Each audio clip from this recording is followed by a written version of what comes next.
পাঠাতে হবে। বোন বলছে এবার তোর ফলোআপটা তো finally Mumbai bye. Hey hello everyone, আমি পাপিয়া। আমার নতুন একটি ব্লগে আপনাদের সকলকে স্বাগতম। আশা করি সবাই খুব ভালো আছেন, সুস্থ আছেন, আর আমিও খুব ভালো আছি। আজকের বারটা সোমবার আর ঘড়িতে এখন সকাল 9টার মতো বাজে। কাল আমাদের মেকআপের ক্লাস শেষ হয়ে গেছে আর আজকে আমাদের সবার যে যার বাড়ি ফেরার পালা। এখানে সকালবেলা উঠে স্নান করে আমরা রেডি হয়ে নিয়েছি। ব্যাগ মোটামুটি সবার গুছানো হয়ে গেছে। মাধুরী দিদি তো বেরিয়েই পড়ছে, প্রিন্সু কাল রাতেই চলে গেছে, আর মাধুরী দিদি বেরিয়ে যাওয়ার পরে আমিও বেরিয়ে যাব। चलो भाई फिर मिलेंगे अगर कभी मिलना हुआ तो। हाँ याद रखना, अच्छे से रहना, काम वाम मन लगा के करना। चलो 8 দিন আমরা একসাথে ছিলাম, সবাই সবার অপরিচিত, কিন্তু এই 8 দিন একসাথে থেকে কীরকম একটা আলাদা কানেকশান হয়ে গিয়েছিল সবার মধ্যে। তো যাওয়ার সময় মনটা সবার একটু হলেও খারাপ তো করছিলই।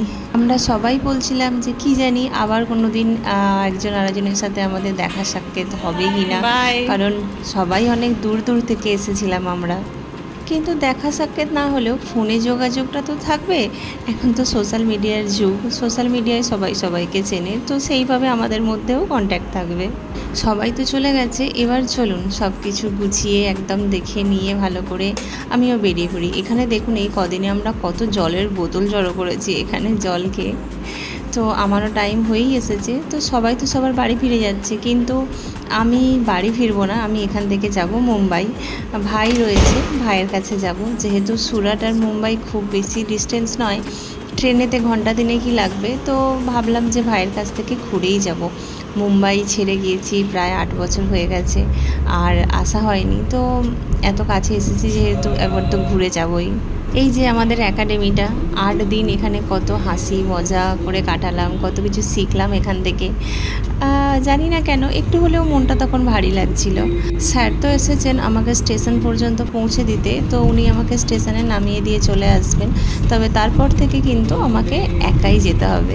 একটু হলেও টেনশন হচ্ছিল যে একা সব কিছু ম্যানেজ করতে পারবো তো। 2টো লাগেজ হয়েছে, 2টো লাগেজ নিয়ে ব্যাগ নিয়ে ট্রেনে ওঠা, কোন প্ল্যাটফর্মে দেবে, এখানকার স্টেশনের কীরকম সব নিয়ম সেগুলোও জানি না। কিন্তু স্যার বলছিলেন আরে ম্যাডাম আপনি কলকাতা থেকে সুরাট পর্যন্ত একা চলে এলেন, আর সুরাট থেকে মুম্বাই যাওয়াটা আবার আপনার মতন মহিলাদের জন্য কোনো ব্যাপার নাকি? হ্যাঁ সত্যিই এগুলো কোনো ব্যাপার নয়, কিন্তু কোনো দিন একা একা এরকম দূরে ট্রাভেল করিনি তো, সেই জন্যই টেনশন হচ্ছিল। বাট যখন করলাম তখন মনে হলো যে কোনো ব্যাপারই নয়, পারবো। শুধু কলকাতা থেকে সুরাট আর সুরাট থেকে মুম্বাই কেন, সব জায়গাতেই একা একা ঘুরে নিতে পারবো। এখানে মুম্বাই যাওয়ার ট্রেনে তো আমি উঠে পড়েছি, কিন্তু এত বেশি গরম লাগছিল আমার, মানে এই লাস্ট 8 দিন 9 দিন ধরে তো 24 ঘন্টা এসিতে ছিলাম। আর এই ট্রেনে এসির টিকিটটা স্যারকে কাটতে বলেছিলাম, কিন্তু টিকিটই পাওয়া যাচ্ছিল না। কালকে রাতে এটা আমি কনফার্ম টিকিট পেয়েছি, তো স্যার বললেন যে কি করব ম্যাডাম। আমি বললাম যে কনফার্ম যেহেতু পাওয়া যাচ্ছে কেটেই নিই, নাই বা হোক এসি।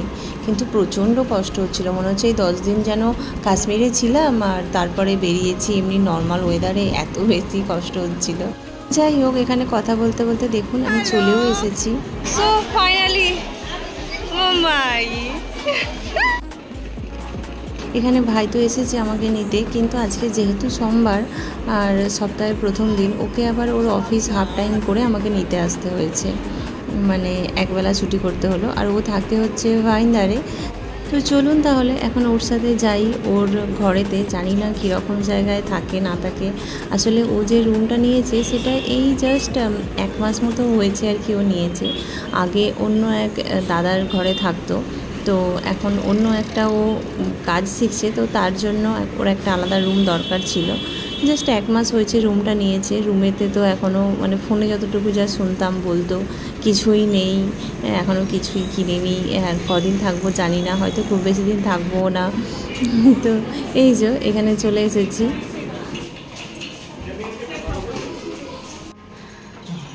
আরে বাপরে,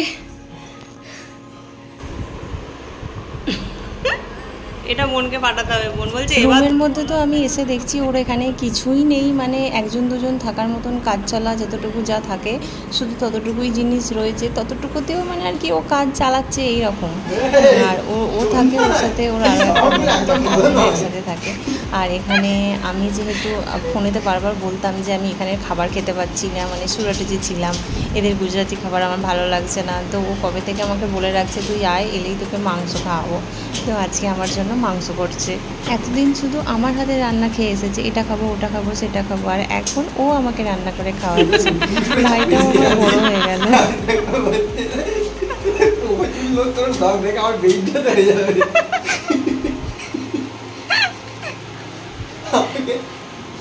ফেসবুকে মেসেজ করছে, বলছে তোমার দিদির ব্লগগুলো আমার খুব ভালো লাগে।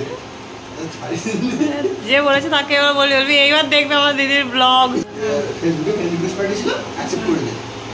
অ্যাকসেপ্ট করে তারপরের দিন আমি গেছি, গিয়ে বলছে যে चांद तेरा बहन का शादी था ना? जी हाँ, हम बोले गई थी, तो जाने मुझे हाँ मेरे को पता है। कैसे? बोला वो तेरा बड़े जो बहन है ना, नहीं तेरा जो बहन है ना वो ब्लॉग बनाता है, ब्लॉग में देखा। मैं बोलती वो तो बंगाली में बनाता है, तो तुमको कैसे समझ में आया? नहीं वो देख के थोड़ा बहुत लोग रह के समझ में आ जाता है। बहुत बढ़िया, कैसा लगा? मस्त। বাহ, সবাই ইউটিউব থেকেও চিনছে তার মানে। এতদিন পর ভাইয়ের সাথে দেখা, তো দুজনে তো খুব গল্প করছি, ও রান্না করছে আর আমি দাঁড়িয়ে দাঁড়িয়ে দেখছি। ও আমাকে সব গল্প শোনাচ্ছে, ওকে অনেকেই নাকি মেসেজ করে, তারপরে সামনাসামনিও অবাঙালি এরকম অনেক যারা আছে তারা ওকে বলে যে আমার নাকি ব্লগ তারা দেখে। এগুলো শুনেও বেশ ভালো লাগছে আমার। এসেছি এখানে কয়েকদিনের জন্যই, দেখি কোথায় ঘোরা বেড়ানো এসব কিছু করা যায়। গরম গরম মাংস আর রুটি এখানে একদম তৈরি, রুটিটাও ওই করেছে, আর মাংসটা খেতে কিন্তু সত্যিই ভীষণ ভালো হয়েছে। তো চলুন আজকের ব্লগটা আমি এখন এখানেই শেষ করছি। আমার ব্লগ যদি আপনাদের ভালো লেগে থাকে তাহলে অবশ্যই লাইক কমেন্ট সাবস্ক্রাইব করবেন, আর ভিডিওটা যদি আমার ফেসবুক পেজে দেখে থাকেন তাহলে অবশ্যই পেজটা ফলো করে আমার পাশে থাকবেন। দেখা হবে আবার অন্য কোনো একটা ব্লগে, ততক্ষণের জন্য টাটা। সবাই খুব ভালো থাকবেন, সুস্থ থাকবেন।